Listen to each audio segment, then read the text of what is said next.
Lenovo, the Hong Kong-listed IT conglomerate, has just published their full-year results. They talked about revenue being close to historic highs and new divisional profit records. Given our previous videos and our skepticism, we decided to take a look. We very quickly realised that for all the positivity, disclosure is largely unchanged, and they haven't answered any of our previous questions. Instead, they seem to have cherry-picked the positives and ignored the negatives. Earlier this year, we believed that Lenovo could be in for a very tough time. We see absolutely no reason to change our mind. But before we go on, I must remind you that under Hong Kong SFC regulations, we can't make stock recommendations to the public, and none of what follows should be taken as investment advice. In the full year results presentation, Lenovo reported that revenue is close to all-time highs, and pre-tax income was a record. What they didn't mention was that revenue fell across all geographies apart from the Asia-Pacific ex-China, and we suspect that most of that growth is simply due to the business bought from Fujitsu. They glossed over the fact that total debt and raised capital were also at all-time highs. This explains why, despite the growth, revenue return on assets has fallen close to all-time lows.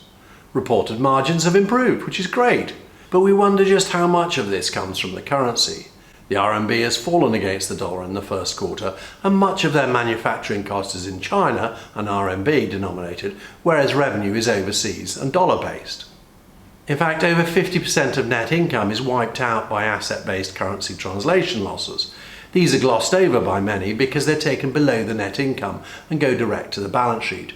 However, they are worth noting because normally they have an inverse relationship with the currency effect on the P&L. Lenovo goes on to talk about the increase in operating cash flow, but with no disclosure on their factoring, they can manipulate this at will. Again, while receivables fell, this is what you'd expect when revenue declines. The question is, which came first? Did they drop because Lenovo was tightening up credit terms to clean up the balance sheet prior to the audit? Or did customers pay? Or did they increase the level of factoring?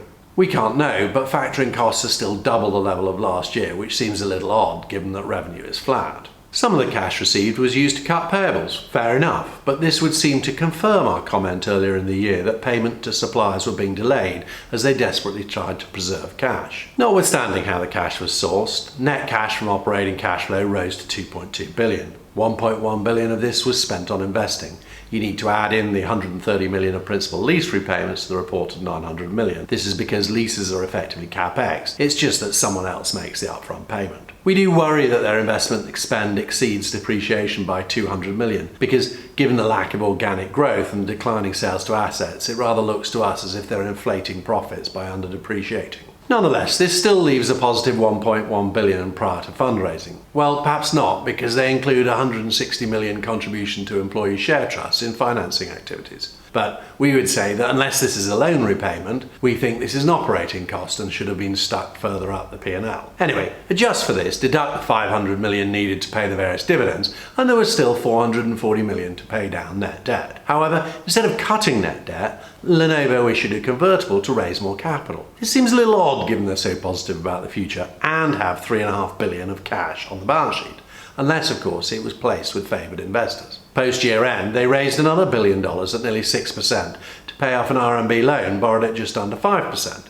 It will also fund the deferred consideration for Fujitsu and generate some petty cash. We understand that companies want cash on hand during COVID, but it makes little sense to borrow at rates higher than your operating return on assets when you have so much cash on hand, unless of course that cash isn't actually available. We continue to believe that Lenovo is struggling and the presentation of its business reality is opaque at best. If you want to dig into the things we've talked about, please visit the Lenovo page on our website using the links below. There you can see some of the questions that we think all investors should be asking when considering investing in the company. You can also download some of the recent filings where we've highlighted some of the key areas. Alternatively, to keep up to date with our reviews, please subscribe to our channel or send us an email. Before you go, please remember, none of this should be taken as investment advice. We've sourced our facts from the company documents, but the interpretation and the conclusions are just our opinion. We provide these videos for education purposes to expose what we perceive to be creative accounting, but of course they are subjective and should not be used as the basis for an investment. Thank you very much for your time.